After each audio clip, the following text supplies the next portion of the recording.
በ11 የምርጫ ጣቢያዎች የምርጫ ካርድ አሰጣጥ ሂደት አጀማመርን ታዝበናል። በቂ ቁሳቁስና አስፈጻሚዎችም ተሟልተው በሰዓቱ መራጩ ድምጽ መስጠት መጀመሩን ተመልክተናል።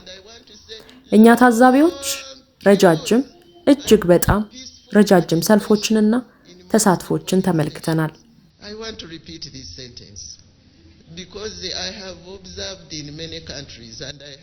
እደግመዋለሁ ይህን አረፍተ ነገር።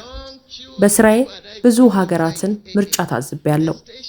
እንደ ኢትዮጵያውያን ዜጎች ግን አይቼ አላውቅም። እጅግ በጣም ረጃጅም ሰልፎች ታዝበናል።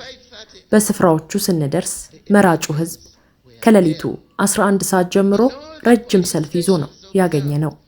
በዚህ ወቅት የምርጫ ጣቢያዎች ደህንነት ተጠብቆ የምርጫ ቁሳቁስ ተሟልቶ ለመራጮች ምቹ ሆነው ነው ያገኘናቸው።